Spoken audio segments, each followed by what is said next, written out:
Hey guys, this is Illini4life here, and we've got a special Illini4life postgame here. We're going to be talking about, or I'm going to be talking about the NFL draft that happened on Thursday, Friday, and Saturday. And also, when we're done with this, we'll talk about the injury to Derrick Rose in Game 1 in the playoffs.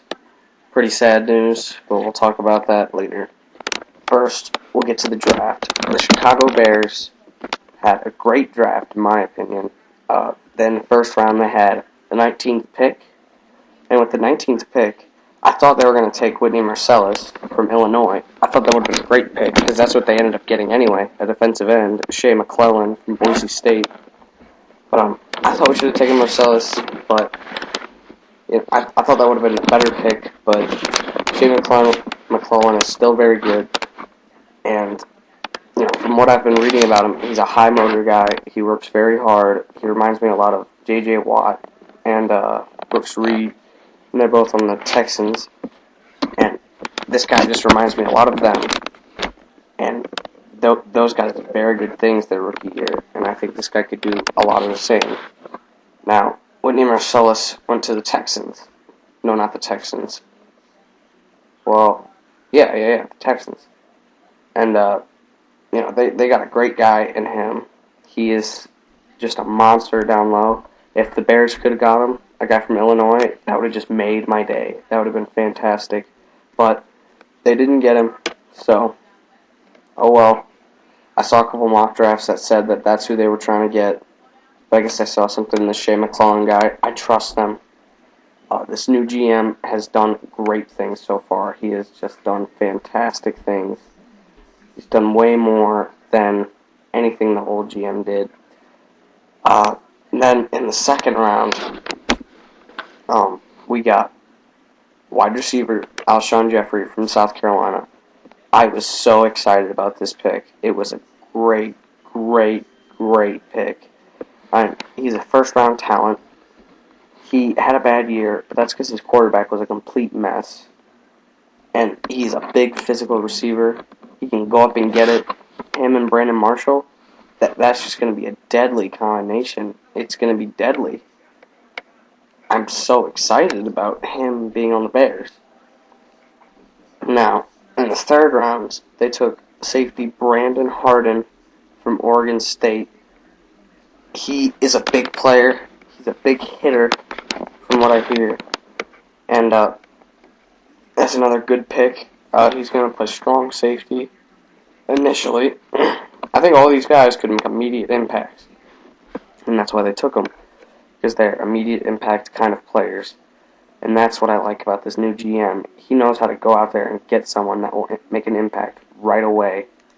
And just fantastic picks. Now, in the fourth round, I think they took a fullback.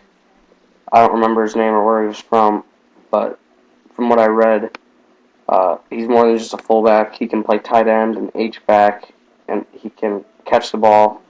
So, a decent pick.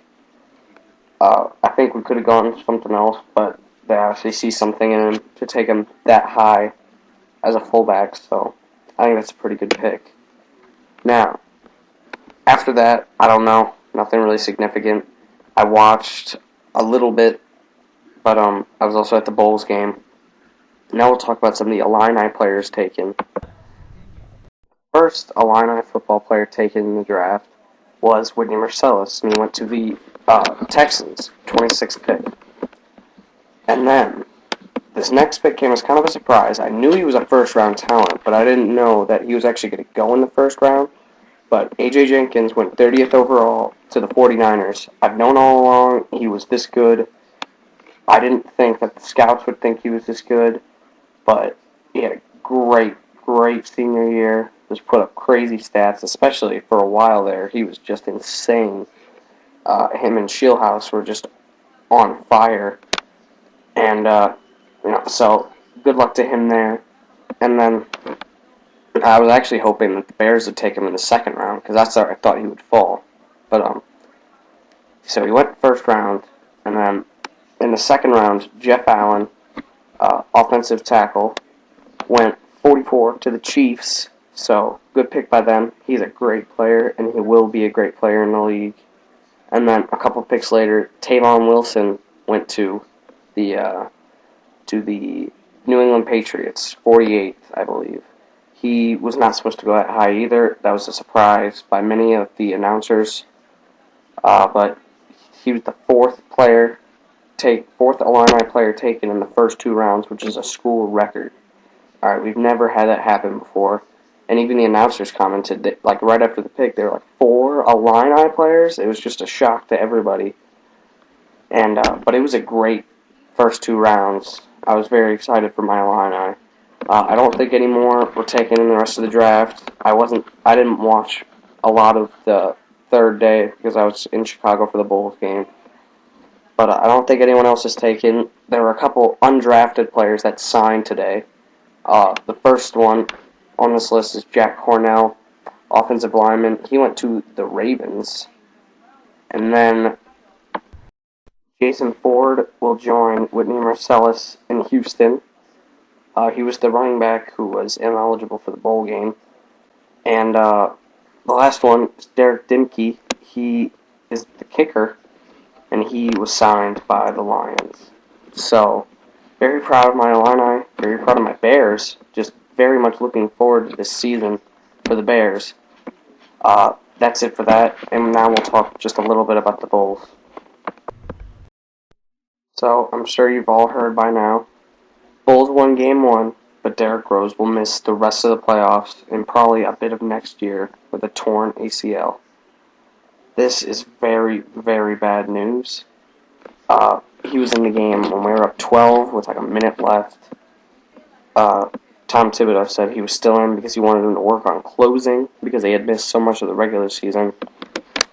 Now, he made a mistake. Coach Thibodeau made a mistake, no doubt about that. Maybe he had good reasoning, but he still, with his injuries this year, he shouldn't have been in the game. That much is for sure.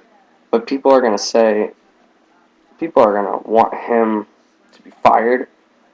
He obviously should not be fired. This is still a young core. This is not it for them. And honestly, it's not over this year. All right, City of Chicago, Bulls fans from around the country, from around the world, we got to keep the faith.